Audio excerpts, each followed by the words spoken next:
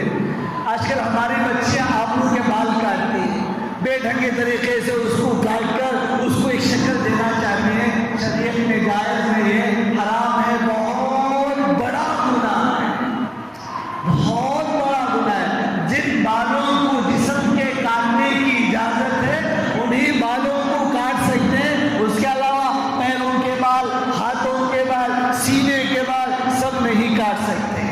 عورتوں میں ہاتھوں میں بال ہوتے ہیں، پیروں میں ہلکے ہلکے ہوتے ہیں، ان کو نکالنا ناجائز ہے، حرام ہے، بہت بڑا گناہ ہو۔ اچھا آگے صحابہ کہتے ہیں آپ کی دونوں آبرو بڑی گنجائش تھی، الگ الگ تھی، لیکن بینہما عرق یدرہ الغضب، دونوں آبرو کے بیچ میں ایک رگ تھی۔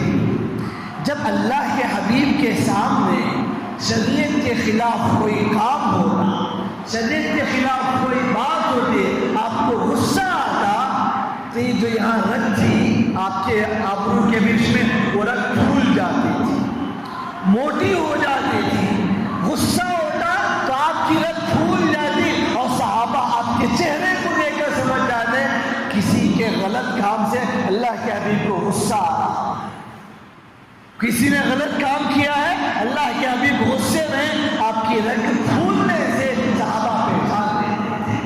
ادعج العینین اشکل العینین، آنکھ میں دو چیزیں، ایک سفیدی ہوتی ہے، ایک تتلی، کیا کہتے ہیں، دیدہ ہوتا ہے۔ آپ علیہ السلام کے دیدے بالکل سیاہ کالے تھے، اور جو سفیدی ہوتی ہے صحابہ کہتے ہیں سفیدی میں سرخ لال لال دھاریاں تھی، اور دیدے بالکل کالے تھے، کالے دیدے سفیدی میں لال دھاریاں، بہت پیاری لگتی تھی۔ آپ علیہ السلام کی آنکھیں بالکل سیاہ تھی، سفیدی میں ہلکی ہلکی سی سرخ دھاریاں تھی، جس سے حسن جمال بڑھ جاتا۔ اخن العرنین لہو نور یعلوہ، آپ کی ناک لمبی تھی، اتنی جس سے اچھی لگے، جس سے اچھی لگے، لیکن من لم یحسبہ من لم یتأملہ اشبہ، اللہ تعالیٰ نے آپ کی ناک پر ایک نور پیدا فرمایا۔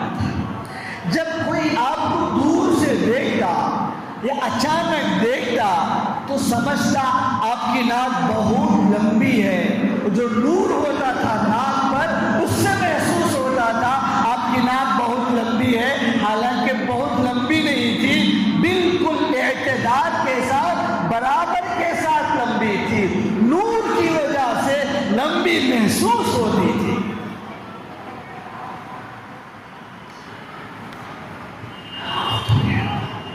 وقت ہو گیا، انشاءاللہ اگلے جمعہ باقی محمد صلی اللہ علیہ وسلم کے جسم مبارک کے حسن و جمال کو جانیں گے۔ یہ بھی ایک محبت کی علامت ہے، اس لیے بیان کیا کہ جس سے محبت ہوتی ہے اس کی ہر چیز سننا محبت سے، محبت کا تقاضا ہوتا ہے۔